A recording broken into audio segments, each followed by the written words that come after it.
সুপ্রিয় দর্শক, সম্পাদকীয়তে স্বাগত জানাচ্ছি আমি ওমর ফারুক। দেশে যাই ঘটে তা নিয়ে দুটি পক্ষ দাঁড়িয়ে যায়। ওঠে পাল্টাপাল্টি কথামালার ঝড়, বাদ যায় না রাজপথের মানববন্ধন থেকে টকশোর টেবিল কোনো অঙ্গ নেই। তাতে যাদের নামে রাজনীতি, সেই জনতার কোনো ক্ষতিবৃদ্ধি হয় কি? যদি হয় তবে সেটি কি? যদি না হয় তাহলে কেন এই কথার ফুলঝুরি? এসব প্রশ্নের উত্তর খুঁজতে আজকের সম্পাদকীয় নানা কথার রাজনীতি।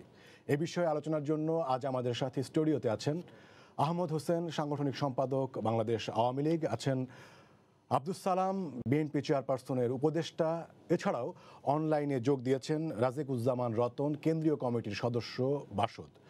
দর্শক, আপনারাও এই আলোচনায় অংশ নিতে পারেন। এজন্য আপনাদের ফোন করতে হবে টেলিভিশনে দেখানো নম্বরে। আমরা আলোচনা শুরুর আগে দেখে নিচ্ছি প্রধান শিরোনামগুলো। বসল পদ্মা সেতুর ৩৯তম স্প্যান, অপেক্ষা আর মাত্র দুটির। ডিসেম্বরে দেখা যাবে পুরো সেতু, স্বপ্ন পূরণের দোরগোড়ায় দক্ষিণাঞ্চলবাসী। বেগম জিয়ার বিদেশে চিকিৎসার আবেদন করা হলেও এখনো মেলেনি সাড়া। ৩ মাস পরে জানালেন বোন, চিঠি না পাওয়ার দাবি স্বরাষ্ট্রমন্ত্রী।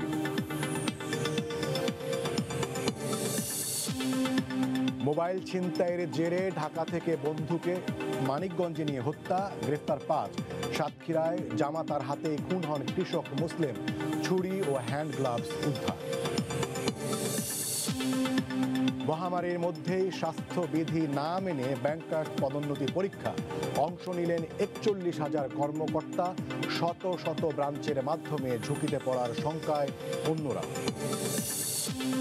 এবং সাংস্কৃতিক ব্যক্তিত্ব, নাট্যজন, বীর মুক্তিযোদ্ধা আলী জাকেরকে শেষ বিদায় জানালেন স্বজন সতীর্থরা।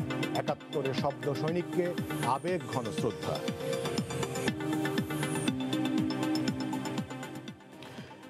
আপনাদের তিনজনকেই স্বাগত জানাচ্ছি আমাদের আজকের এই আলোচনায়। আমরা জানি যে বিভিন্ন ইস্যুতে বাংলাদেশে পক্ষ এবং বিপক্ষ দাঁড়িয়ে যায়। বিশেষ করে আমরা যেটি দেখি সেটি হচ্ছে আওয়ামী লীগ এবং বিএনপি এবং অন্যান্য দলও, মানে সরকারি এবং সরকার এবং সরকার বিরোধী দুটি পক্ষ দাঁড়িয়ে যায়।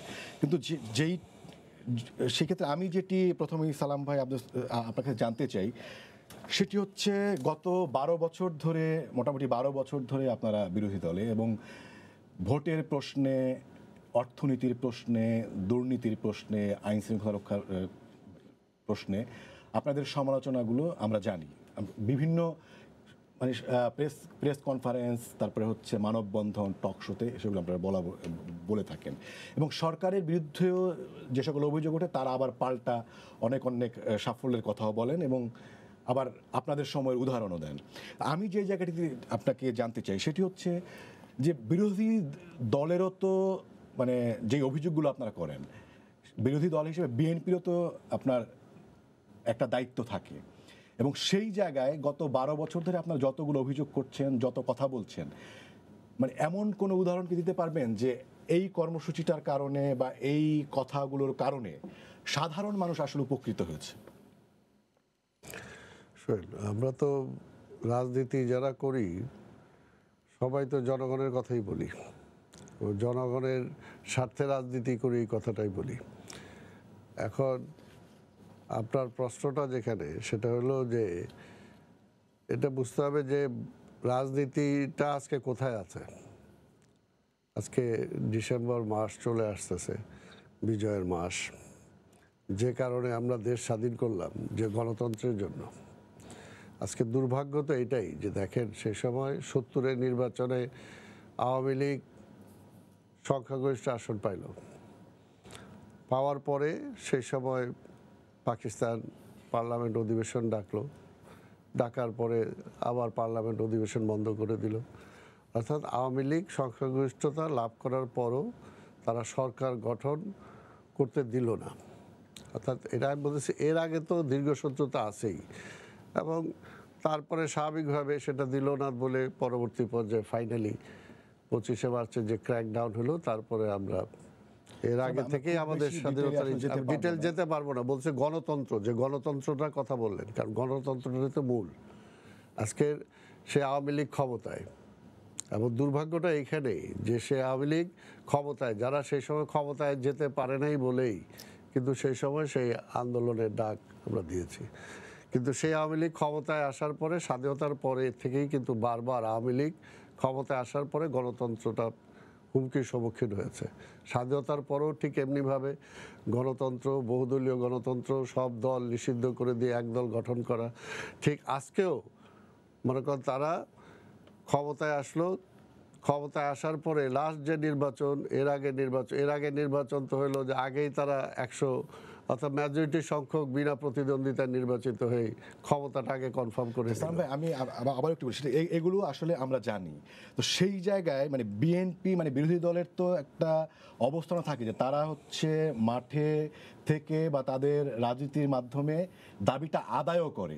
তো গত 12 বছরে সাধারণ মানুষের হয়ে কোন দাবিটা আপনার আদায় করতে পেরেছেন? না, এই যে একটা এই জিনিসটা যেটা আপনার এটাই রং, যে আদায়, এই আদায়টা মানে কি? আদায় মানে কি জোর জুলুম করে আদায়? একটা হলো যে একটা মানুষের সাধারণ একটা নর্মস আছে যে আমার একটা ডেমোক্রেটিক রাইট আছে, এমনকি আপনি ওই চেয়ারে বসে আছেন, আপনাকে আমি জোর করে তুলে দিব? আপনার নৈতিক দায়িত্ব, যতক্ষণ আপনার এখানে বসার রাইট আছে, এই টাইমটা শেষ হয়ে যাওয়ার পরে আপনি চেয়ারটা ছেড়ে দিবেন, আরেকজন এসে সেখানে বসবে। এটা নিয়ম। তো স্বাভাবিকভাবে যে একটা ডেমোক্রেটিক রাইটে যেটা হলো যে ভোটটা হলো মূল, যে ভোটের অধিকারের জন্য আমরা লড়াই করছি, এই ভোটের মধ্যে দিয়ে মানুষের রায়টা মানুষ প্রকাশ করবে। আপনার উপর যদি হ্যাপি হয় তাহলে আপনাকে আবার পুনর্নির্বাচিত করবে, আর আপনার 5 বছরের কর্মকাণ্ড যদি হ্যাপি না হয় তাহলে আপনার বিপক্ষে ভোট দিবে। এটাই তো নিয়ম। কিন্তু সেই কারণে আজকে সরকার তো সেই ভোটটাই দিতে দিচ্ছে না। রাজনীতিতে কি কখনো আমরা এরকম স্বয়ংক্রিয় ব্যবস্থা দেখেছি কিনা? আন্দোলন না, এই যে আপনারা সেই উপনিবেশ আমলের কথা চিন্তা করলে তো হবে না। আপনি একদিক দিয়ে বলবেন যে আজকে কেন আন্দোলন আজকে সহিংস হয়ে যাচ্ছে, আবার আরেক দিক দিয়ে বলবেন জোর করে ক্ষমতা থেকে নামাইতে হবে, এছাড়া আন্দোলন ছাড়া কেন সরকার নামবে। এটা তো কথা, ডাবল স্ট্যান্ডার্ড কথা হয়ে গেল। কথাটা হলো আপনি যদি গণতন্ত্রে বিশ্বাস করেন তাহলে গণতন্ত্র যে আমার অধিকারটুকু আছে সেই অধিকারটুকু আপনাকে নিশ্চিত করতে হবে। আপনাকে জোর করে ক্ষমতা থেকে নামাইতে হবে কেন? আমি তো ভোট দিয়ে নামাবো, আপনার ভোটিং রাইটটা কেন আপনি খর্ব করে নিচ্ছেন? তাই না? আজকে তো সেই জায়গাটাতেই আজকে নাই। আর মানুষের যে সমস্ত দাবিদার বা মানুষের জন্য রাজনীতি করে বিএনপি, যে কোনো ইস্যু নিয়ে, কোন ইস্যু নিয়ে বিএনপি রাজনীতি করে নাই। জনগণের কোন ইস্যু নিয়ে জনগণের সামনে আমরা যেতে পারি নাই। যতটুকু পারছি আমরা চেষ্টা করছি, যতটুকু পারি নাই সরকার নিষ্পেষণ নির্যাতনের কারণে পারি নাই। দেখো, যদি বলেন যে না বিরোধী দলে তো মার খাইতে হবে, যে হ্যাঁ মার খাচ্ছি, জেলে যাচ্ছি, তারপর মানুষের হয়ে যে সেটা আদায়, মানে সেই ক্ষেত্রে আপনার মনে হয় কিনা যে আপনারা এত ইস্যুর কথা বলছেন, সেই ক্ষেত্রে মানে বিরোধী রাজনীতি দল হিসেবে আপনারা সফল বলবেন নাকি ব্যর্থ বলবেন নিজেদেরকে? সফলতা ব্যর্থতাটা যাচাই করবে কে? জনগণ তো করবে। ফলটা দিয়ে বোঝা যায়? ফলই তো দেওয়ার সুযোগ নাই। অর্থাৎ আমি জনগণ যে ভিকটিম হচ্ছে কিনা বা জনগণ স্যাটিসফাইড কিনা এটা তো জনগণ ভোটটা দিয়েই প্রমাণ করবে। তা আপনি তো সেই ভোটটাই এর জন্য দিতে দিচ্ছেন না। আপনি তো ভোটিং রাইটটাই আপনি কেড়ে নিছেন, যে যাতে সরকার অর্থাৎ জনগণ সেটা না দিতে পারে। জনগণ আপনার উপরে স্যাটিসফাইড কিনা, খুশি কিনা, তাহলে যদি খুশিই থাকে তাহলে আগের রাত্রে নির্বাচন করবেন কেন? আগের রাত্রে ভোট নেবেন কেন?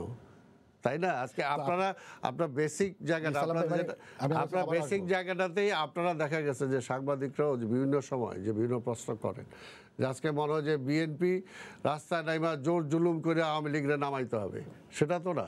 সরকার পরিবর্তনের ডেমোক্রেটিক প্রসেসটাই হলো সুশৃঙ্খল আন্দোলন তো হয়েছে বাংলাদেশে। হ্যাঁ, সুশৃঙ্খল আন্দোলন, লাখ লাখ মানুষ আমরাও নামছি, তারপরে কেউ হ্যাঁ আপনারাও নেমেছেন, আমরাও নামছি। সেটা কি আপনারা করতে পেরেছেন? না করতে, ওই তো তার মানে কি সে লাখ মানুষ নেমে তো সরকার পরিবর্তন, কারণ লাখ মানুষ মানে আমরা আন্দোলন করলাম, আপনার ভিতরে দাবি জানালাম, আপনি এগুলো কটাক্ষই করলেন। অর্থাৎ স্বৈরাচারের জন্মটা হয় কখন? আপনি বলতে যে স্বৈরাচারের জন্মটা, স্বেচ্ছাচারিতার জন্মটা হয় কখন? যখন আপনি মানুষের এই রাইটগুলোকে যখন আপনি খর্ব করে নেন, তখনই কিন্তু স্বেচ্ছাচারিতা আসে, তখনই স্বৈরাচারের জন্ম হয়। বা পৃথিবীর ইতিহাসে বহু এরকম আছে যে ডেমোক্রেটিক গভর্নমেন্ট স্বৈরাচার হয়ে গেছে, স্বেচ্ছাচার হয়ে গেছে। সালাম ভাই, আমি একদম আপনার যুক্তি একদম ধরে নিচ্ছি। সেটা হচ্ছে যে মানে ধরে নিলাম যে বর্তমান সরকার একদম সাধারণ মানুষের উপর নির্যাতন করছে, নিষ্পেষণ করছে। সেই জায়গায় বিএনপির ভূমিকাটা কি? বিএনপির রোল, বিএনপি যতটুকু প্লে করার বিএনপি চেষ্টা করছে। যে মনে করো আমরা জি, আমরা আমি চেষ্টা করছি আবার আপনার কাছে আসবো, আহমদ হোসেন ভাই, আপনার কাছে বলার আসতে চাই। জন্য। সেটি হচ্ছে যে আপনারা দুর্নীতির বিরুদ্ধে কথা বলে, হাওয়া ভবনের বিরুদ্ধে কথা বলে, সেখানে দুর্নীতি হয় এমন অনেক কথা বলে আপনারা একটা সময় ক্ষমতায় এসেছেন এবং এখন প্রায় 3 টার্ম 12 বছর ধরে আপনারা আছেন। এখন আমরা যেটা শুনতে পাচ্ছি যে কানাডার মতো একটা এলাকায় বেগম পাড়ার মতো একজন দুজন নয়, মানে একটা পাড়ার মতো গড়ে উঠেছে, যেখানে হচ্ছে বাংলাদেশের দুর্নীতিগ্রস্ত একদম সাধারণ মানুষের টাকা, সেগুলো নিয়ে আমলা, রাজনীতিক, ব্যবসায়ী তারা সেখানে চলে গিয়েছেন। এরকম ঘটনা মানে অন্তত মানে টরন্টোর পাশেই অন্তত 200টা এরকম ঘটনা ঘটেছে বলে সেখানকার সাংবাদিকরা বলছেন। তো সেই জায়গায় আপনারা যে মানে দুর্নীতির বিরুদ্ধে জিরো টলারেন্সের কথা বলেন, দুর্নীতির বিরোধী অবস্থান নিয়ে ক্ষমতায় আসলেন, তো সেইটাকে আসলেই আপনারা কতটা মিন করেন আসলে? ভালো কথা বলছেন আপনি, একটা ভালো ইস্যু। করাপশনের বিরুদ্ধে আমাদের প্রতিবাদ বা করাপশনের বিরুদ্ধে আমাদের স্ট্যান্ড, এটা পরিষ্কার এখনও আছে। যে গতকালকে মাননীয় প্রধানমন্ত্রী স্পষ্ট বলেছেন যে অপরাধী যে পার্টিরই হোক তাকে ধরতে হবে, আর দুর্নীতিবাদ যেই হোক তাকে ধরতে হবে। দুর্নীতির প্রশ্নে প্রধানমন্ত্রী শেখ হাসিনার কোনো কম্প্রোমাইজ নেই। এখন প্রশ্ন হইতে পারে এই দুর্নীতিটা তো একদিনে গড়ে ওঠে নাই, এটা 12 বছরেই গড়ে উঠেছে। আপনি বলছেন 12 বছর, আমরা যখন দুর্নীতি শুনেন বিএনপির না, সাথে 12 বছরে হয় নাই, কিন্তু 12 বছরে যেগুলো হয়েছে সেগুলো না, কিভাবে হয়েছে? সেগুলো আপনি অ্যাকশন দেখেন। আমি একটা কথা বলতে দেন আমাকে, আমাদের সময় আমরা কিন্তু দুর্নীতির বিরুদ্ধে আমরা অ্যাকশনে যাচ্ছি। দুর্নীতিকে প্রধানমন্ত্রী শেখ হাসিনার গভর্নমেন্ট প্রশ্রয় দিচ্ছে না, প্রোটেকশন দিচ্ছে না, ধরছে, গ্রেপ্তার করছে এবং দুদক শীঘ্র অনুসন্ধান করে কারাগারেও পাঠাচ্ছে, মামলাও হচ্ছে। এটা হচ্ছে প্রধানমন্ত্রী শেখ হাসিনার শাসনামলের। না, সেটা তো সরকারি, না, আমাকে সরকার হিসেবে সেটা আপনাদের দায়িত্ব। বৈশিষ্ট্য দেন। আর বিএনপির আমলে দুর্নীতিকে প্রোটেকশন দেওয়া হয়েছে, দুর্নীতিকে প্রশ্রয় দেওয়া হয়েছে, এবং যে কারণে বিএনপির শাসন আমলে 5 বার দুর্নীতিতে বাংলাদেশ চ্যাম্পিয়ন হয়েছে। এটা হচ্ছে আওয়ামী লীগের শাসন আর বিএনপি শাসনের ডিফারেন্স, যে আমরা দুর্নীতিকে প্রশ্রয় দিচ্ছি না, দুর্নীতিবাদীদেরকে আমরা গ্রেফতার করছি। আপনি দেখেন গোল্ড মনি, বাংলাদেশ আপনি দেখেন বাংলাদেশ যেবার দুর্নীতিতে প্রথম চ্যাম্পিয়ন হলো সেটা কাদের আমল ছিল? আওয়ামী লীগের আমল। বিএনপির আমল হয়েছে, প্রথম বিএনপির আমল হয়েছে 5 বার বিএনপি। আমাদের আমলে কোনো দুর্নীতি চ্যাম্পিয়ন হয়নি। এগুলো আপনার আওয়ামী লীগের কথা বলার জন্য বলো, আপনি বলেন না কথা বলার জন্য, মুখ আছে কথা বলবেন, কথা অনেক কিছু বলা যায়। বা দুর্নীতিতে আমরা বাংলাদেশে দুর্নীতিবাজদের প্রশ্রয় দিচ্ছি না, ধরতেছি। এই যে গোল্ড মনির কে ধরেছে? আওয়ামী লীগ ধরেছে, এই গভর্নমেন্ট ধরেছে। আপনি বলেন শাহেদ, বলেন কে ধরেছে? আমাদের গভর্নমেন্ট ধরেছে। সাবরিনা কে ধরেছে? আমাদের গভর্নমেন্ট ধরেছে। এবং দুর্নীতিবাদ যারাই হোক, এমনকি আজকে এটা বলতে দ্বিধা কিসের, বিএনপির চেয়ারপারসন বেগম জিয়া দেশে 2 বার প্রাইম মিনিস্টার ছিলেন, তার বিরুদ্ধে দুর্নীতির মামলা হয়েছে এবং তিনি আদালতে সাজা প্রাপ্ত। আমাদের সাথে আমি আপনি বলুন, আমি যে জায়গাটা জানতে চাই সেটা হচ্ছে যে আর আপনারা সরকারে আছেন, বেগমপাড়া দুর্নীতির বিরুদ্ধে আপনারা একটা অঙ্গীকার না, করে বেগমপাড়া, আপনাদের আপনি নির্বাচনী, কানাডার বেগমপাড়া কথা বলছেন তো? না আমি সব মিলিয়ে বলছি, সেটা হচ্ছে যে দুর্নীতির বিরুদ্ধে নির্বাচনী ইশতেহারে অঙ্গীকার করে আওয়ামী লীগ ক্ষমতায় এসেছে এবং সেই অনুযায়ী আপনারা দুর্নীতির বিরুদ্ধে ব্যবস্থা নেবেন, সেটা কিন্তু আপনাদের অঙ্গীকারই। কিন্তু যেইগুলো হচ্ছে সেগুলো কিভাবে হচ্ছে, সেগুলোকে আমরা ধরছি তাই বলে এগুলা মানে সেগুলো জায়েজ না, সেগুলোকে জায়েজ বলা যাবে? আমরা যা ধরছি, জি, এটা তো আমাদের অঙ্গীকারেরই অংশ।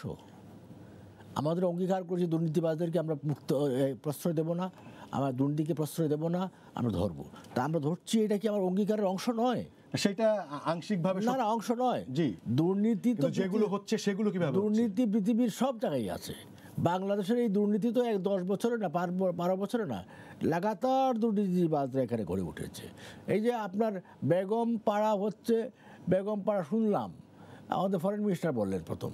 তো এই বেগম পাড়া কি একদিনে গড়ে উঠেছে? একদিনে গড়ে ওঠে নাই, দীর্ঘ সময়ে গড়ে উঠছে, দীর্ঘ প্রক্রিয়ার মধ্যে গড়ে উঠছে, সব শাসনাবলী গড়ে উঠেছে।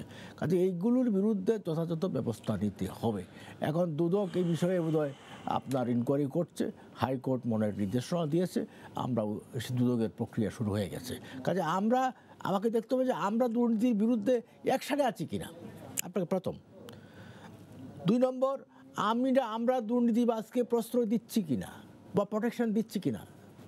3 নম্বর, দুর্নীতিবাদে দণ্ডিত হওয়ার পরে তাকে আমরা মুক্তি দিচ্ছি কিনা, এই বিষয়গুলো আপনাকে কিন্তু সাধারণ মানুষের পারসেপশন এবং বিশ্বাস যে এরকম গোল্ডেন মনির আরো অনেক অনেক আছে, এরকম শাহেদ আরো অনেক অনেক আছে, তাদের সাথে কোনো প্রভাবশালী বা কারোর সাথে কোনো একটা ঝামেলা হয়েছে, এই জন্য তাদের বিরুদ্ধে আসলে না ব্যবস্থা না, নেওয়া। আপনি গোল্ডেন মনিরা অনেক আছে বিশ্বাস করি, এগুলো এখন লুকিয়ে আছে, যখন ধরা পড়বে তখন মিডিয়াতে আসবে। আপনি তো সব মিডিয়াতে আনতে পারছেন না, আপনারা যখন মিডিয়াতে আনতে পারেন। র্যাবই বলছে যে তার 200 ফ্ল্যাট, হ্যাঁ 950 কোটি টাকা হচ্ছে তার 25টা অ্যাকাউন্টে, সেগুলো তো একদিনে হয় না, একদিন হয়েছে। সেগুলো একদিনে হয় না, তাহলে সেগুলো তো মানে সেগুলো কিভাবে হলো? এখানে আমি আপনাকে হেল্প করি। সে আপনার সাবেক কাউন্সিলর কাইয়ুম বিএনপির, সে মালয়েশিয়াতে আছে, তার কোম্পানির শেয়ার কিনেছে এবং সে সেখানে কাইয়ুমের কাছেই $100 কোটি টাকার বেশি সেখানে সে পাচার করেছে। এবং এই গোল্ডেন মনির কিন্তু আমার বিএনপির আমলের তৈরি, সেটা দোকানদার ছিল এবং রাজউক থেকে সে সৃষ্টি হয়েছে। আমি কথা বলবো না যে বিএনপি প্রধানমন্ত্রী বলে দিয়েছে তুমি এটা করো, কিন্তু এখন এই সমস্ত দুষ্ট কি? যে প্রতিমন্ত্রীকে গাড়ি দিয়েছে বলে শোনা যাচ্ছে, উনি কি বিএনপির প্রতিমন্ত্রী? কোন প্রতিমন্ত্রী? গণমাধ্যমে এসেছে যে উনি গোয়েন্দারাই বলেছেন যে আমাদের বর্তমান কোন জি, গণপূর্তের? না, সে নাম বলেন নাই, বলেছেন যে আপনাদের এমপি এবং প্রতিমন্ত্রীকে গাড়ি উপহার দিয়ে গাড়ি উনি পাওয়া গেছে ভিআইপি প্রটোকলে চলতেন, আপনাদের এক এমপির গাড়িতে চলতেন ওনার স্ত্রী। তার মানে হচ্ছে আমি এই বক্তব্যটি যদি দিয়ে থাকেন জি। তাহলে আমি র্যাব বলেন, দুদক বলেন, গোয়েন্দা সংস্থাকে বলবো এটা ফাইন্ড আউট করে চিহ্নিত করার জন্য, what ever he may be. Media আসছে, এটা প্রতিমন্ত্রী হোক, এমপি হোক, তিনি যদি কাজটা করে থাকেন অবশ্যই তার বিরুদ্ধে ব্যবস্থা গ্রহণ করা উচিত। এটা আমি মনে করি, আমার পার্টি মনে করে, আমার গভর্নমেন্ট মনে করে। এটা হচ্ছে প্রধানমন্ত্রী শেখ হাসিনার বিউ, তার হচ্ছে এটা philosophy. What ever you maybe, তুমি দুর্নীতিবাদ যেই হও, আমার গভর্নমেন্টের মন্ত্রী হও, প্রতিমন্ত্রী হও, এমপি হও, অন্য পার্টির নেতা হও, নো মার্সি, নো মার্সি, কোনো ক্ষমা নাই। সেজন্য গোয়েন্দাদের বলবো এই নামগুলো ফাইন্ড আউট করে মিডিয়ায় দেওয়ার জন্য এবং গভর্নমেন্টের কাছে জমা দেওয়ার জন্য। জি, আহমেদ হোসেন ভাই আপনাকে ধন্যবাদ। আমি রাজাকুর যেমন রতন আপনার কাছে আসতে চাই, আপনার কাছেও আমি মানে একই ধরনের প্রশ্নই করব যে বাংলাদেশে আপনার প্রধান দুইটি ধারার বাইরে আপনারা একটি রাজনীতি করেন, বাম রাজনীতি করেন, এবং সেখানে আপনারাও আসলে অনেক সুন্দর সুন্দর স্লোগান, অনেক সুন্দর সুন্দর কথা বলেন। তো সেই জায়গাতে মানে এই যে সুন্দর সুন্দর স্লোগান, সুন্দর সুন্দর কথা এবং কর্মসূচি, মানে সেগুলো এখনো পর্যন্ত মানে ফলপ্রসূ হতে দেখা যায়নি, এবং মানে কোনোটা দেখা গিয়েছে কিনা সেটা কোনো দৃষ্টান্ত দিতে পারবেন কিনা, বা সাধারণ মানুষের কাজে লেগেছে সেটি আসলে এরকম কোনো দৃষ্টান্ত আপনি দিতে পারবেন কিনা? রতন ভাই আপনার ওখানে বোধহয় মিউট করা আছে।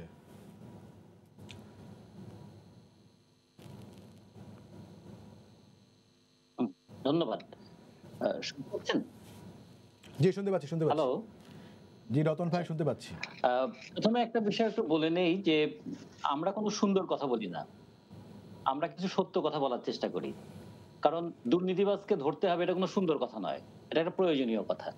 কিংবা দুর্নীতির উৎস নির্মূল করতে হবে, কিংবা কেন জিনিসের দাম বাড়ছে, কেন সিন্ডিকেটের কবলে পড়ে গেলাম আমরা, কেন শিক্ষার খরচ বাড়ে, কেন চিকিৎসা ক্ষেত্রে দুর্নীতি হয়, এগুলো বন্ধ করো। এগুলো আমাদের কোনো সুন্দর কথা নয়, এগুলো হচ্ছে প্রয়োজনীয় কথা এবং আমাদের বেদনার কথা, আমাদের বিক্ষোভের কথা। ফলে আমরা সুন্দর সুন্দর কথা বলে এরকম আমরা বলি না। আসলে সুন্দর কথা বলার মতো সময় আমাদের নেই, সামর্থ্য আমাদের নেই, এবং আমাদের সুন্দর কথা কেউ শুনবেও না। ফলে আমরা যেটা বলতে চাই যে বিরোধী দলের একটা দায় থাকে এবং সরকারের একটা দায়িত্ব থাকে। আমরা যেহেতু বিরোধী দলে আছি, আমাদের দায় কি? জনগণের উপর যে কোনো ধরনের নিপীড়ন হলে তার বিরুদ্ধে কথা বলাটাই আমাদের দায়। আর দায়িত্ব হচ্ছে সরকারের, কারণ সরকারের হাতে আছে রাজনৈতিক ক্ষমতা, প্রশাসনিক ক্ষমতা, অর্থনৈতিক ক্ষমতা। জনমত গঠন সরকারও করে, বিরোধী দলও করে। জনমত গঠনের দিক থেকে দুই দলে করে, কিন্তু সরকারের হাতে যেহেতু প্রচার মাধ্যমের নিয়ন্ত্রণটাও থাকে, ফলে জনমতের প্রচারটাও সরকারের বেশি করতে পারে। আর অর্থনৈতিক এবং প্রশাসনিক ক্ষমতা থাকার কারণে তারা তো সমস্ত দিক থেকেই নিয়ন্ত্রণ করতে পারেন। আজকে 27শে নভেম্বর যাচ্ছে, ডক্টর মিলনের আত্মদানের দিবস। এই দিন ময়মনসিংহেও ফিরোজ এবং জাহাঙ্গীর তারা জীবন দিয়েছিল। আমাদের আকাঙ্ক্ষা কি ছিল? আকাঙ্ক্ষা ছিল যে আর কোনো স্বৈরশাসক নয়, গায়ের জোরের শাসন নয়, যুক্তির শাসন হোক, দুর্নীতিবাজ নয়, সাম্প্রদায়িকতাকে প্রশ্রয় দেয়া নয়, আমরা একটা গণতান্ত্রিক বিধি ব্যবস্থা দেশে প্রবর্তন করতে চাই। এই তো আমরা চেয়েছিলাম। মিলনের মৃত্যুর 30 বছর পেরিয়ে গেল, এখনো এলো না গণতন্ত্র, এখনো এলো না মানে জনগণের শাসন। এখন আপনি যেটা বলছেন যে দেখুন, আমাদের আজ পর্যন্ত যতগুলো আন্দোলন হয়েছে, আন্দোলনের মধ্য দিয়ে বিরোধী দল দাবি আদায় করেছে এরকম ঘটনা কিন্তু খুবই কম। এক আইয়ুব সরকারের বিরুদ্ধে টানা ৯-১০ বছরের আন্দোলনের মধ্য দিয়ে তাকে পরবর্তীতে নির্বাচনে পরাজিত করা কিংবা তার আগে গণ অভ্যুত্থান সংগঠিত করা। আর এরশাদের বিরুদ্ধে ৯ বছরের আন্দোলনের মধ্য দিয়ে তাকে সকলে মিলে গণ অভ্যুত্থানের মধ্য দিয়ে পরাজিত করা ছাড়া বাকি সমস্ত আন্দোলনের কিন্তু একটা পরিসমাপ্তি হয়েছিল। সেটা যদি আমরা বলি ৭৩, ৭৯, ৯১, ৯৬, ২০০১, ২০০৮, ২০১৪ পর্যন্ত যদি ধরি, ২০১৮ আমরা রাত্রিকালীন নির্বাচনের কথা বা নাইবা বললাম, কিন্তু বাকি সবগুলোতে কিন্তু একটা নির্বাচনের একটা ব্যাপার ছিল। এখন এই নির্বাচনের জন্য একটা গণতান্ত্রিক পরিবেশ লাগে, একটা জনমত গঠন করা লাগে, যাচাই বাছাই করার ব্যাপার লাগে। আর আপনি যে দুর্নীতির কথাটা একটু বললেন, একটু দেখেন দুর্নীতি আমার মনে হয় অনেক সময় বলে না যে প্রোডাকশন বেশি হয়ে গেলে মাঝে মাঝে গুদাম খালি করতে হয়। এখন আমাদের কত নাম আমরা শুনেছি, মুরগি মিলন, ডগ শিশির, তারপরে এরকম করতে করতে শেষে আমরা একদম মানে গোল্ডেন মনির পর্যন্ত আসলাম। তো গোল্ডেন মনিরের যে ৪ জন সহযোগী তার একজনের নাম আবার সোনা শফিকও আছে। তারও আগে আমরা চট্টগ্রামে একজন গোল্ডেনের নাম শুনেছিলাম। দুঃখিত, আমরা সোনার বাংলা করতে না পারলেও কিছু সোনালী মানুষ তৈরি করেছিলাম, যারা জায়গা দখল করে, প্লট দখল করে, সোনা চোরাচালানি করে তারা বন্ধু বান্ধবের মহলে কিন্তু তারা গোল্ডেন নামে আখ্যায়িত হয়েছেন। র‍্যাব ধরেছে কিন্তু অনেক পরে, তার আগে কিন্তু বন্ধুরা জানতো, তার আগে কিন্তু চারপাশের লোক জানতো, তার আগে কিন্তু রাজুকের লোকরা জানতো। তার ফলে এটা অনেক সময় আমাদের মনে হয় যে এত তো ধরছে, কিন্তু নতুন জন্ম হওয়ার প্রক্রিয়াটা যদি চালু থাকে তাহলে অনেকটা ওই গুদাম খালি করার মতো, যে নতুন প্রোডাকশন এত বেশি হয়েছে যে পুরনোদেরকে জায়গা ছেড়ে দিতে হবে, এইরকম প্রক্রিয়া কিনা। তো ফলে আমরা খুবই আশাবাদী হব যদি জনমতের প্রতিফলনটা অন্তত একটা গণতান্ত্রিক প্রক্রিয়ায় হয়, তাহলে মানুষের আকাঙ্ক্ষার প্রতিফলন তার ভোটে সে দেখতে পাবে। জি রতন ভাই, আমি সেটাও যখন ছোট্ট হচ্ছে না, করে আমি আপনার কাছে একটু জানতে চাই, সেটি হচ্ছে যে আমরা মানে যারা সরকারে থাকেন তাদের ধরেন এক ধরনের মূল্যায়ন হয় যে হ্যাঁ সরকার ব্যর্থ, সরকার এটা করতে পেরেছে, বা সরকার সফল, সরকার এটা মানে ব্যর্থ সে করতে পারেনি এবং সে সফল সে করতে পেরেছে। মানে বিরোধী দলে যারা থাকেন তাদের আসলে সফলতার ব্যর্থতার জনগণের কাছে কোনো বিষয় আছে কিনা, যে না এই এই এই দলটা বিরোধী দল হিসেবে সে সফল এবং এই বিরোধী দল হিসেবে সে আসলে ব্যর্থ, এরকম কোনো বিষয় কি জনগণের কাছে আছে কিনা? দুটো জিনিস আছে। একটা হলো যেমন ধরুন যে বিদ্যুতের যে ভুতুড়ে বিলটা হলো তার বিরুদ্ধে তো আমরা আন্দোলন করেছিলাম, সরকার কিন্তু সেই বিলগুলো বাতিল করেনি। তাহলে একদিক থেকে আমরা দেখলাম যে আমাদের আন্দোলনটা ব্যর্থ হলো, কিন্তু সরকার কিন্তু স্বীকারও করেছে যে তাদের পারফরমেন্স বোনাস নেবার জন্য একদল কর্মকর্তা বর্ধিত বিদ্যুতের বিল দিয়েছিল। সরকার স্বীকার করলো কিন্তু সরকার পদক্ষেপ নিল না, তাহলে এটা তো একটা সরকারের নৈতিক ব্যর্থতা। আমরা কিন্তু আমাদের যৌক্তিক সাফল্যের দাবি করতে পারি, আমরা তুলে ধরেছিলাম সমস্যাটা। আমরা যেমন রামপাল নিয়ে যখন আন্দোলন করছি আমরা একটা যৌক্তিক যুক্তি তুলে ধরি, সরকার আমাদের দাবিটা মানেনি, কিন্তু এখন আবার সরকারই বলছে যে পরিবেশের দিকে আমাদের গুরুত্ব দিতে হবে। যদি পরিবেশের দিকে গুরুত্বই দিতে হয় তাহলে এমন কোনো প্রকল্প কি নেওয়া উচিত যেখানে পরিবেশের বিপর্যয় হয়? কিংবা আমরা যখন বলি যে কোনো একটা ক্ষেত্রে অস্বাভাবিক ব্যয় আমরা দেখছি, এই অস্বাভাবিক ব্যয়ের বোঝা তো শেষ পর্যন্ত জনগণের উপরই চেপে বসবে, তাদেরকে ট্যাক্স বেশি দিতে হবে এবং তাদের উপর ঋণের বোঝাটা চাপবে। ফলে এগুলো নিয়ে কথা বলি, তারপরে যখন আবার দেখা যায় যে হ্যাঁ অস্বাভাবিক ব্যয়ের বেশ কিছু নজির টের পাওয়া গেছে, এমনকি প্রধানমন্ত্রী নিজেও নাকি একনেকের বৈঠকে ৬,০০০-৭,০০০ কোটি টাকা অস্বাভাবিক ব্যয় দেখে সেগুলোকে কেটেও দিয়েছে। তাহলে আমরা যে এতদিন ধরে কথা বললাম সেটা স্বীকৃতি তো পেলাম না। যদি দেখা যায় যে পদ্মা সেতু রেল সেতু মানে পদ্মা সেতুতে রেল সংযোগের জন্য প্রতি বর্গমিটার মাটি ভরাট করার জন্য ৮০০ টাকা করে মানে করা হয়েছে, বরাদ্দ করা হয়েছে, যেখানে অন্য যে কোনো জায়গায় এটা ৪০০ টাকার বেশি নয়। এই যে দ্বিগুণ বরাদ্দ করা হলো, এটা তো পরবর্তীতে কেটেও দেওয়া হলো, এটা শুনলাম। তাহলে যে কেটে দিল, যারাই বরাদ্দটা করেছিলেন তাদের কি শাস্তি হলো? যদি আমাদের হইচইটা না হতো, যদি প্রচার মাধ্যমে বিষয়গুলো না আসতো, যদি মিডিয়া এটা নিয়ে তোলপাড় না করতো, তাহলে তো এই ৮০০ টাকা করেই খরচ হতো। তাতে তো ৫-৬ হাজার কোটি টাকা বাড়তি খরচ হয়ে যেত। তো সেই জায়গায় কি সরকার বলল, হ্যাঁ বিরোধী দল কিংবা যারা রাজপথে আছেন তাদের আন্দোলনের কারণে দেশ আজকে ৬,০০০ কোটি টাকার বাড়তি খরচের হাত থেকে বেঁচে গেল, আমরা বিরোধী দলকে ধন্যবাদ জানাই, এরকম কথা কি কখনো তারা বলেছেন? ফলে বিরোধী দল একটা আনরিওয়ার্ডেড কাজ করে, তারা কাজ করেন কিন্তু কখনো পুরস্কৃত হন না, তারা কোনো স্বীকৃতি পান না এবং তারা কখনো সবসময় বদনামে জি রতন ভাই, আপনাকে ধন্যবাদ। আমি নিশ্চয়ই আপনার কাছে আবারও ফিরবো। আমাদের একজন দর্শক অপেক্ষা করছেন। দর্শক, আপনার পরিচয় দিয়ে প্রশ্ন করুন। আসসালামু আলাইকুম। ওয়ালাইকুম আসসালাম। আমি কামরুজ্জামান লাবলু, নাটোর লালপুর থেকে বলছি। জি জি বলুন। আমার প্রশ্নটা বিএনপি নেতা ভাইয়ের কাছে, জি, উনি শুনতে যে পাচ্ছেন। তারা বারবার বলছে যে নির্বাচনে অনিয়ম হয়েছে, নির্বাচনে কারচুপি হয়েছে, কিন্তু বিএনপি সেই নির্বাচনটাকে সুষ্ঠু নির্বাচন করার জন্য যে সমস্ত পদক্ষেপগুলো নেওয়ার দরকার সেটা নিতে কি বিএনপি ব্যর্থ হয়নি? সেই আন্দোলন করে সুষ্ঠু নির্বাচন আদায় করতে বিএনপি ব্যর্থ হয়েছে কিনা? জি, আপনাকে ধন্যবাদ। জি, আমি ওনার প্রশ্নের উত্তরটা দেব। খুব ভালো প্রশ্ন। তার আগে আমি এর আগের এটা একটু টানতে চাই। আপনি বলছেন দুর্নীতিতে চ্যাম্পিয়ন। 96 সালে আওয়ামী লীগ যখন ক্ষমতায় আসলো, সেই দুর্নীতি টানতে যায় কিন্তু 96 সালের শেষের থেকেই, অর্থাৎ 2001-এর আগের থেকেই দুর্নীতিটা শুরু হলো, সেটাই পরবর্তী সরকারকে টানতে হয়েছে। আর দুর্নীতির মামলার কথা বললেন বেগম খালেদা জিয়া। বেগম খালেদা জিয়ার চেয়ে বেশি দুর্নীতির মামলা ছিল বর্তমান প্রধানমন্ত্রীর বিরুদ্ধে। আরেকটা হলো যে উনি বললেন যে আমাদের নেতা কাইয়ুম, এখন মানে আছে না যে তুমি দোষ করো নাই, আরেকজন দোষ করছো, তো সব দোষ হলো বিএনপির। এগুলো বলে আসলে কোনো ছাড় পাওয়া যায় না। একটা জিনিস আমি বলি এখানে, আমি পরে আপনার শোনাতে চাই। এই কয়েকদিন আগেই দেবপ্রিয় ভট্টাচার্য, তিনি বিএনপি করেন না, তিনি একজন মানে অর্থনীতিবিদ এবং ভালো লেখক, সবাই সেটা জানে। তার একটা লেখা এখানে আমি বলতে চাই, যে তিনি বলছেন যে প্রধানমন্ত্রী রিসেন্টলি বক্তৃতা দিচ্ছেন, খুব ভালো কথা বলছেন, কিন্তু তার মধ্যে কয়েকটি তিনি বিষয়ে সঠিকভাবে বলেছিলেন, যেমন সামাজিক নিরাপত্তা বাড়াতে হবে, ব্যক্তি খাতে প্রণোদনা দিতে হবে, তারল্য বাড়াতে হবে। কিন্তু এসব ভালো নীতি কার্যকর করতে গিয়ে বাংলাদেশের দুর্বল প্রশাসন, দুর্বল স্থানীয় সরকার, দুর্বল রাজনৈতিক সংস্কৃতি, কার্যকর গণতন্ত্রের অভাব, বহুমতের জায়গা না থাকা এবং দুর্বল তথ্য প্রবাহের ইত্যাদির কারণে সেই পরিমাণ সুফল তিনি দিতে পারেন নাই। আরেকটা জায়গায় তিনি বলছেন যে বাংলাদেশের বর্তমান পরিস্থিতিতে নীতি সংস্কারের ক্ষেত্রে সবচেয়ে বড় সমস্যা হলো অস্বীকারের মনোভাব, অর্থাৎ সরকার সব কিছু অস্বীকার করেন, তথ্যের প্রতি অবজ্ঞা এবং যারা সমালোচনার কথা বলে তাদের প্রতি বৈরী ভাব করা, পুরো বিষয়টাকে এমনভাবে অস্বীকৃতির ভেতর দিয়ে নিয়ে যাওয়া হয় যাতে মেধার তুলনায় আনুগত্যর গুরুত্বটাই বেড়ে যায়। অর্থাৎ মেধার এখন কোনো মূল্য নাই, এখন কে কতটুকু আওয়ামী লীগের প্রতি আনুগত্য আছে সেটাই হলো বড় প্রশ্ন। এই কারণে কিন্তু আজকে এগুলো আসতেছে। দুর্নীতির কথা বললে তো আজকে দেখেন আওয়ামী লীগ, ছাত্রলীগ, যুবলীগ, স্বেচ্ছাসেবক লীগ, প্রত্যেকটা দলগতভাবে তারা দুর্নীতির সাথে জড়িত এবং এটা প্রমাণিত হয়েছে। এবং ঢাকায় ক্যাসিনোর মধ্য দিয়ে প্রমাণিত হয়েছে তাদের এমপি, তাদের মন্ত্রীরা কীভাবে কিন্তু সেগুলোর বিচার কোথায়? অর্থাৎ আমি বড় ভালো কথা বললাম, দুর্নীতির জিরো টলারেন্স বললাম, কিন্তু আসলে প্রতিষ্ঠানগুলোকে আমি সেভাবে কিছুই করলাম না, আর সেগুলোকে আরও কার্যকর করলাম।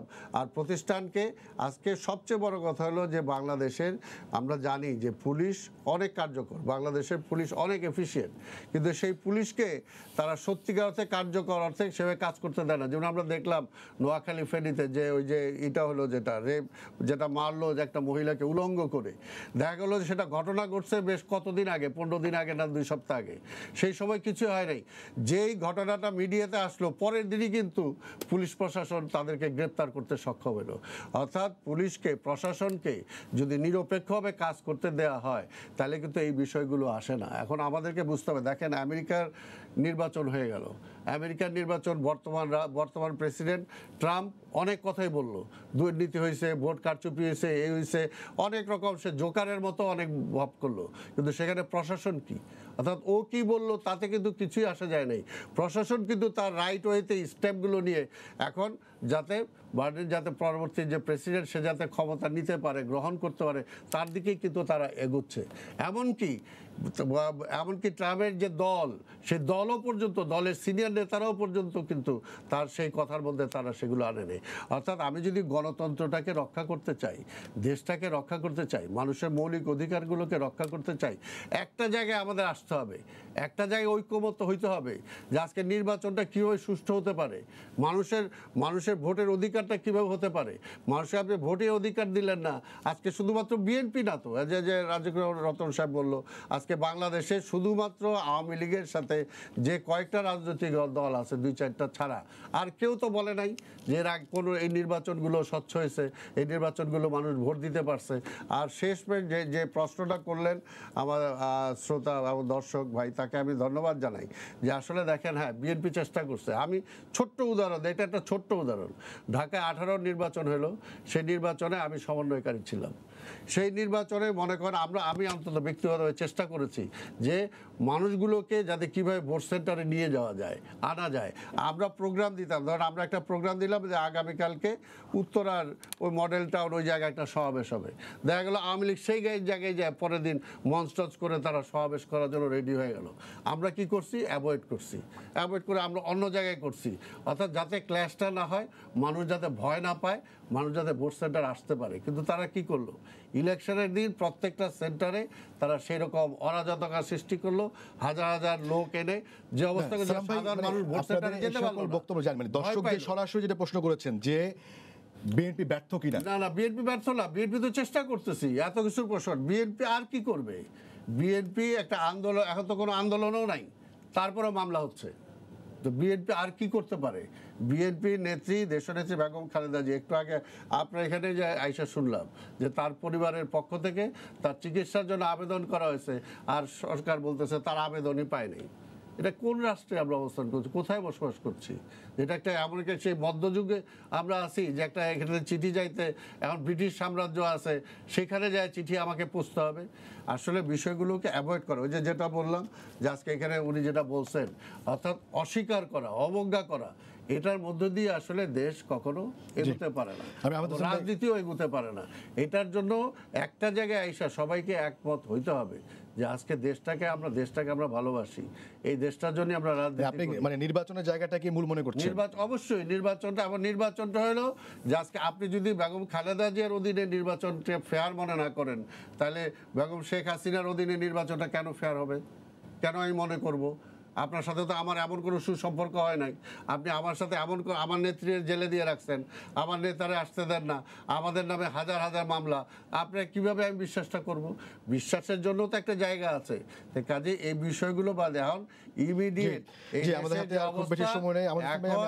এখন একটা কেয়ারটেকার গভর্নমেন্টের নির্বাচন ছাড়া কোনো বিকল্প নেই। বিএনপি মানে সবকিছুর মূলে মনে করছে যে নির্বাচনী যে ব্যবস্থা, সেই নির্বাচনী ব্যবস্থাকে মনে করছে। এবং রাজিকুজ্জামান রতন ভাই যেটি বলছেন যে মানে আপনারা ধরছেন ঠিক আছে, কিন্তু উৎসটা বন্ধ হচ্ছে না, সেটি থেকেই যাচ্ছে। প্রথমত নির্বাচনী ব্যবস্থা, ধরেন বিএনপি, আপনি বলছেন পিপুল যখন ডিসস্যাটিসফাইড হয়, তখন আমাদের নেতৃত্বে প্রধানমন্ত্রী শেখ হাসিনা যখন অপোজিশন লিডার ছিলেন, তিনি যখন আহ্বান জানিয়েছেন আন্দোলনে, তখন কিন্তু রাজপথে লক্ষ লক্ষ মানুষ ছুটে এসেছে। আপনি দেখেন, আমাদের আমলও আসছে। আপনি দেখেন 1995 সনের মুভমেন্টটা কিন্তু আমরা করেছি শেখ হাসিনার নেতৃত্বে। তখন আমার দাবি ছিল আপনার তত্ত্বাবধায়ক গভর্নমেন্ট, আমরা করেছি। এটা 3 জোটের রূপরেখায় ছিল যে তত্ত্বাবধায়ক ব্যবস্থাটা। আমাকে বলতে দেন, আপনি বলবেন এটা তো সালাম ভাইরা না, আপনি বলবেন, আমি বলতে এটা তো সালাম ভাইরা বলছেন যেটা মানে উপনিবেশ আমলের রাজনীতির মধ্যে আমরা আদায় করে নিতে হবে, এটা ওনারা শুনেন। সেই মুভমেন্ট কিন্তু আমরা করেছি। এই বাংলাদেশের রাজনীতিতে যত আন্দোলনের সাকসেস, এটা আওয়ামী লীগের নেতৃত্বে হয়েছে। আর বিএনপি তো রাজপথ মিছিল জনতার পার্টি নয়, বিএনপি তো সেইভাবে গড়া নয়। বিএনপি তো মানুষের পারসেপশন বুঝে না। বিএনপি যখন আজকে বলছে নির্বাচন, তারা বলছে, আগে বলেছে তাদের ভাষায় যে শেখ হাসিনার অধীনে নো ইলেকশন, তারা বলেছে। পরে কিন্তু আবার 2018-তে এসে আপনি গণভবনেও গিয়েছে, চা নাস্তাও খেয়েছে 2 বার, এবং আন্ডার প্রাইম মিনিস্টার শেখ হাসিনাকে মেনেই নির্বাচনে এসেছে। নির্বাচনের পরে যখন ফলাফল তারা ব্যর্থ হয়ে গেছে, বগুড়াতে যখন আপনার মির্জা ফখরুল সকালবেলায় বললেন নির্বাচন সুষ্ঠু হচ্ছে, ভালো হচ্ছে, আগের দিন ডক্টর কামাল হোসেন যখন বললেন যে আপনারা নির্বাচন শেষ পর্যন্ত কেন্দ্রে থাকবেন। সুতরাং আমি কথা বলছি এই কারণে স্মরণ করে দেওয়ার জন্য। সুতরাং আবার বললেন তারা যে পার্লামেন্টে যাবেন না, পরে পার্লামেন্টে আসলেন। এটা ট্রাম্পের সাথে কিছুটা মিল আছে চরিত্রে। ট্রাম্প বলছেন আমি জিতে গেছি, এখন বলছেন রায় মেনেছেন এবং হোয়াইট হাউস থেকে বেরিয়েও আসছেন। সুতরাং এখানে কিন্তু ট্রাম্পের সাথে বিএনপির কিছুটা মিল খুঁজে পাওয়া যায়। বিএনপি বাস্তবতাকে স্বীকার করে না, বিএনপি পাবলিক পারসেপশন বুঝে না। তাদের আমলে মানুষ মারা যায় নাই 1991 সনে, কৃষক 19 জন 18 জন কৃষককে হত্যা আমাদের করেছে। আপনার মিনিট খানিক সময় হবে। আমি একটা ছোট করে জানতে সেটি হচ্ছে যে আপনারা মানে কোনটাকে মানে মানে মূল জায়গা মনে করেন যে বিএনপি আন্দোলন করতে পারে নাই এই জন্য আমি আসলে এটা হচ্ছে না ওইটা নাকি না, আমি ওই জায়গায় আসি। আমরা মূল জায়গা বুঝি সংবিধান, constitution. We must uphold the constitution. সেই কনস্টিটিউশনকে আমরা আপহোল্ড করি। এবং তাহলে বলেন কেন যে বিএনপি আন্দোলন করতে পারছে না তারা তারা যেহেতু দাবি করে, তাদের আন্দোলন হচ্ছে পেট্রোল বোমার আন্দোলন, তাদের আন্দোলন হচ্ছে সন্ত্রাসের আন্দোলন, তাদের আন্দোলন হচ্ছে বাড়ি পোড়ার আন্দোলন, তাদের আন্দোলন হচ্ছে মানুষ হত্যার আন্দোলন, টেরোরিজমের আন্দোলন নয়। আপনি যেখানেই টেরোরিজম হয়েছে সেখানেই সব ব্যর্থ। জি, রতন ভাই আপনার কাছে আসতে চাই সেটি হচ্ছে যে আপনি বললেন যে আগেরবার যে বিরোধী দলের বিরোধী রাজনীতি যারা করেন তাদের আসলে কাজের মূল্যায়ন সেভাবে রেকগনিশনটা আসলে হয় না, তারা থ্যাঙ্কসলেস জব করেন। কিন্তু মানে বিরোধী দলের আসলে মানুষের মন বোঝার একটা বিষয় আছে কিনা, যে মানুষ আসলে কি চায় এবং মানুষের মন বুঝে মানুষকে বুঝে যদি তারা কর্মসূচি দিতে পারেন তাহলে মানুষও আসলে সেভাবে তাদের সাথে আসেন, সেটাও তো সত্য।